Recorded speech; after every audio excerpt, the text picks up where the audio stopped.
welcome to Your Personal Best. Today I'm going to be discussing the attributes of a coffee meal. And by a coffee meal, I mean not just plain coffee. So first of all, I'd like to address the value of using organic beans. Because coffee is one of the most highly pesticide crops in the world, I choose to use organic coffee beans that have no pesticide. Because of the fact that you can't wash the coffee beans off effectively, when you grind your coffee beans or if you get them pre-ground, all that pesticide has been now ground into your coffee and it's unavoidable. So we want to consume as healthy of products as possible, and this is one way we can do it, starting with organic coffee beans.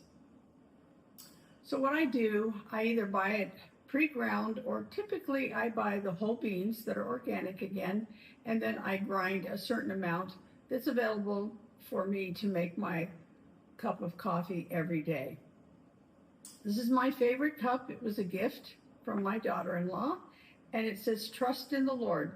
That's Proverbs 3:5.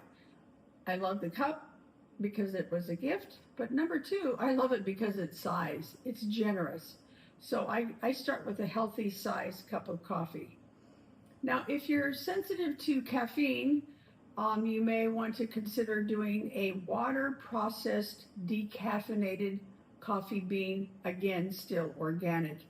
That will cut down on the caffeine. Sometimes I mix the two. If I feel like my nervous system is affected by too much caffeine, I'll do half caffeine and then half decaffeinated, but whatever your choice. If you're a black coffee drinker, I would start there with the most basic elements to make your morning coffee a meal. First of all, I use, this is the particular brand that I like. It's called Garden of Life, and it's a collagen and protein powder mix. It has 18 grams of protein, and 20 grams of collagen. It also has a probiotic in it. I use a scoop and a half because the goal in your meals is to try to reach as close to 30 grams of protein as possible. By the late 20s, we start losing protein and the body's ability to make protein and convert protein.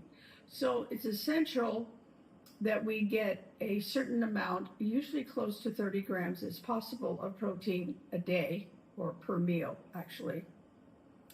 The next thing that I would recommend is MCT oil.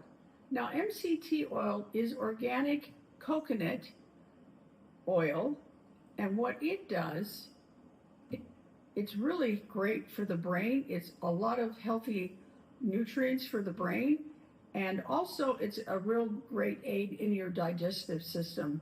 If you're not using MCT oils currently, and MCT is medium chain triglyceride, that's what it stands for. I would start with 1 teaspoon into your coffee a day and see how that affects your digestive system. I've moved up to 2 teaspoons a day for myself. That helps keep my gut regulated nicely. The other thing that I would recommend is a product called BioSil. I use 6 drops of this BioSil, BioSil, which might be hard to see on the camera. BioSil, and this company that formulates this, I've been using it for many, many years, helps with bone density, skin, your nails, and your hair health. I'll be addressing this later, but about 2 years ago, I went through breast cancer, chemotherapy, radiation, and 2 surgeries. And BioSil was one of the elements that I continued to use, with my doctor's permission, to help fortify all of those things. And so I successfully went through those treatments, and my skin was still maintained. In fact, my doctors would ask me, "What are you doing? No one goes through what you've gone through in our clinics." And I was with one of the #1 cancer centers in the United States. and I told them the various products that I used in my diet, and they strongly endorsed it. The other thing I do for flavor is I add a healthy dash of cinnamon. I try to get the organic ground cinnamon. Um, it adds great flavor, but if you're a black coffee drinker, then you could stop there.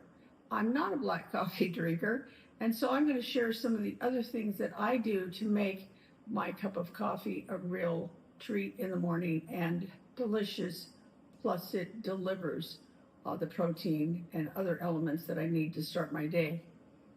I use a stevia that's flavored.